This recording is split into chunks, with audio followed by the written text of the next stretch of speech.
का बाहेरच्या लोकांनी येऊन आपली संस्कृती बुडवली? आपल्याच लोकांनी बुडवली गेली. ही तुमची शेवटची पिढी. काय वाटतं तुम्हाला? जुन्या दिवसाची आठवण. आपण जाणार आहोत आज मराठी गावगाड आणि परंपरा जपणाऱ्या चांभार या मराठी वारसास भेटण्यास.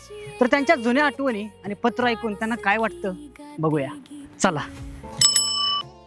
मराठी गावगाड्यामध्ये संपूर्ण गावाच्या पायाची राखण ज्या चांभारानं आजपर्यंत केली, त्या चर्मरास साहेबान मराठी संस्कृतीचा मानाचा मुजरा.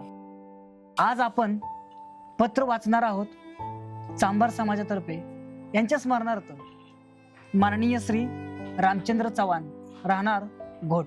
मग बाबा काय म्हणते तब्येत? ठीक आहे. आहे ना बरे? बरे. आता गुडघे वगैरे दुखत असते? ठीक आहे, आता दुखणारच की. होय, पण अजून पण कपाळाला गंध, गळ्यात माळ ते आणि आहे. विठ्ठलाचं नाम. ते आता 22 वर्ष झाले. ते आहे चालेल. रामचंद्र. आता तुमचं पत्र आले, बर, वाचू का? वाचा की. पहाटेच्या अंधार सरायच्या आतच कामाला सुरुवात करणारी ही तुमची शेवटची पिढी. बर. अहो चड्डी, पत्री, इजार, बंडी, धोतार आणि डोक्याला टोपी आणि मुखात हरिनाम हे घेणारी ही तुमची शेवटची पिढी. बर. फाटक्या पोत्यावर आणि दत्तुऱ्यावर हातात रापी, आरी, सुई, दोरा घेऊन येळभर तुम्ही मुखात देवाचं नाव घेत काम करायचं. अहो चमड्याचा साधा तुकडा तुमच्या हातातनं वाहनाहून बाहेर पडायचा. तुमच्या प्रत्येक धाग्याच्या तुकड्यात अनुभव आणि पायाचं रक्षण असायचं. येळभर वाकून तुमची पाठ दुखायची, हात खरखरायचं, पण कामात कधी कसूर नाही केली तुम्ही. बरोबर. गावातल्या शेतकऱ्यापासून ते इनामदार वतनदारापर्यंत सगळ्याच्या पायात तुमच्या हाताची कला असायची. अहो तुम्ही बनवलेल्या वाहना पायतान तुडवत कित्येकाने आयुष्याचं रस्तं पार केलं, पण त्यामागचा खरा कलाकार अजून जाग्यावरच बसून आहे. अहो कित्येक लोकांचं पुसावलं, तुटलं, तरी त्या वाहना तुम्ही बिन तक्रार, कधी कधी बिना पैशाच्या, बिना पैक्याच्या पण सरळ्या करून दिल्या, पण तोंडातनं कधी सबूत काढला नाही. आता काळ बदलला, कारखान्यातल्या बोटानं आणि चपलानं आता बाजार भरलं. तुम्ही बनवलेल्या वाहनासारख्या आता गोडूप झाल्या. आवारी, रापी, ऐरण, कातड आता धुळीनं कोपऱ्यात बसलं. आताच्या चपलात पहिल्यासारख्या सुरक्षिता आता उभी नाही राहिली.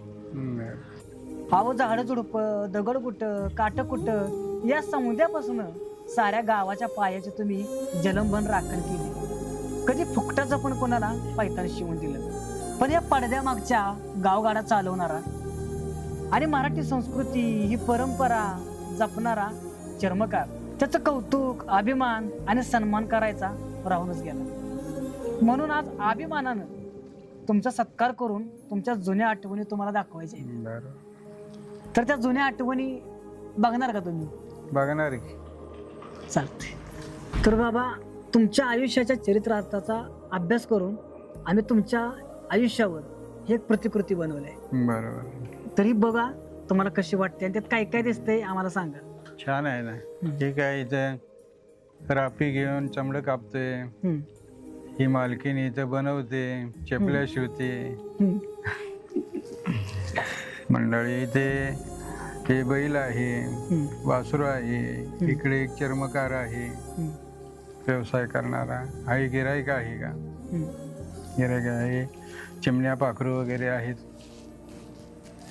सुंदर घर आहे, छान आहे. म्हणजे एकंदरीत तुमच्या आयुष्यावरती ज्या मी प्रतिकृती तयार केली हे बघून तुम्हाला जुन्या दिवसात गेल्यासारखं वाटलं. जुन्या दिवसाची आठवण. बरोबर. पण आपल्या महाराजांची गड किल्ले असतील, अशा प्रकारच्या सन्मानार्थ किंवा आपला कौतुक सन्मान वाढवल अशा प्रतिकृती आणि महाराजांचे गड किल्ले ह्या गोष्टी आपल्या घरात ठेवून आपली संस्कृती टिकणार आहे का पाश्चिमात्यांच्या गोष्टी आपल्या घरात ठेवून आपली संस्कृती टिकणार आहे? काय वाटते तुम्हाला?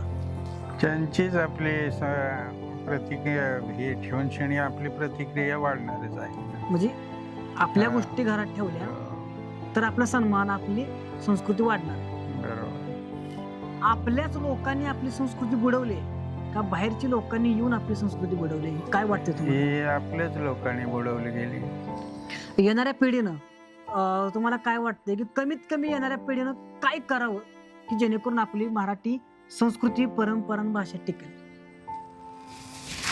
त्यांनी आपलीच भाषा, आपली परंपरा ठेवली पाहिजे. म्हणजे आपली भाषा बोलली पाहिजे.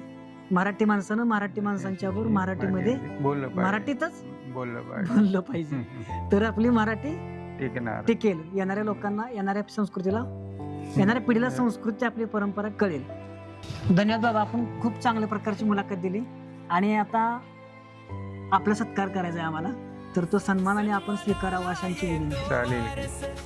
ज्याने आजपर्यंत गावातल्या सर्व पायांची काळजी घेतली असे गावाचे चर्मकार, अभिमानानं तुमचा आम्ही सत्कार करतो. रामकृष्ण हरी. रामकृष्ण हरी. येतो.